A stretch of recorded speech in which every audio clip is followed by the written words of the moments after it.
So what do I do at UBS? I am a financial advisor and portfolio manager. What that really means is that I work with families and individuals, nonprofits, foundations, in making sure that their goals are in line with their expectations and that any sort of financial planning, investment in asset management, insurance, and liabilities needs are met. So how did I get involved with Elijah's Promise initially?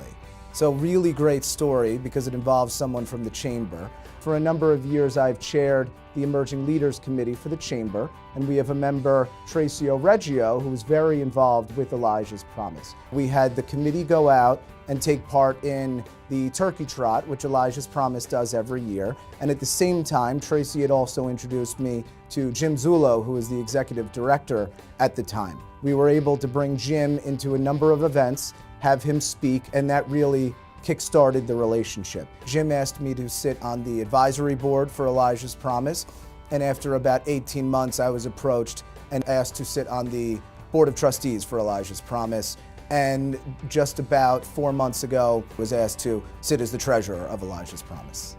Elijah's Promise is a multifaceted nonprofit in that they're dealing with multiple services in order to alleviate poverty in the New Brunswick area, but primarily with the focus on how food can change lives and making sure that food insecurity is something that's being fought on a daily basis. The core mission is the community soup kitchen in downtown New Brunswick that serves over 100,000 meals a year.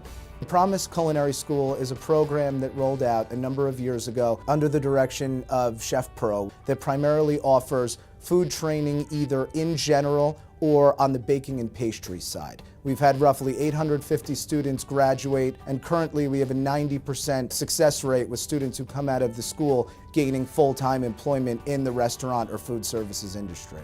The Promise Garden is a 50-bed garden in downtown New Brunswick that serves a number of purposes, primarily food cultivation and growing for underprivileged residents in the New Brunswick area who need it. We also run classes and programs that bring people in that help them learn the skills behind growing and cultivating their own food. We compost food that comes out of the community soup kitchen, and we also run an apiary, which is really cool, which is a number of beehives that go out and pollinate local plants and flowers in order to keep the agriculture going in the area. I live in Colts Neck, New Jersey with my wife, Jacqueline, and my son, Jacob. The two of them are the light of my life, and I know everybody says that, but my wife is extremely supportive of my career, what I do in the nonprofit world, what I do in the government world, and obviously my son is my everything, and there's really nothing better than that. From day one, my father always instilled a very strong work ethic in me. He was an attorney, he worked very long hours, he has an extremely good work ethic, and that's something that he's instilled in me. He's always taken part in, the nonprofit and the board world and tried to make sure that he's bettering himself and his community, and he's really made sure that those values and virtues pass down to me and hopefully my son one day, and I would really say he has been a big part in helping me get to where I am today.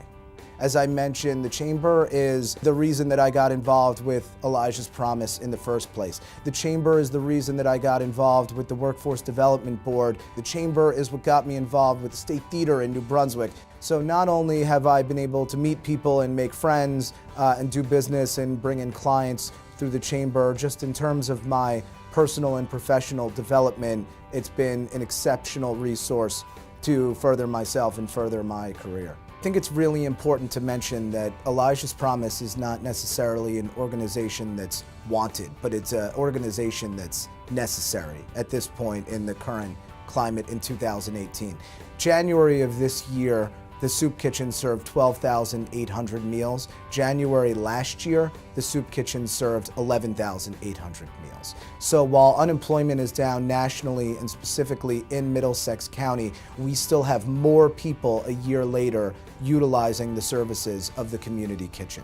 So I think it's really important to keep in mind that when we are working with people and we're working with families, they're not necessarily homeless, they're not necessarily the poorest among us. It could be the working mother of three who has 2 jobs, who has a hard time putting food on the table, who needs a safe place to bring her family, for a meal that is free or affordable to make sure that they're getting the best service possible.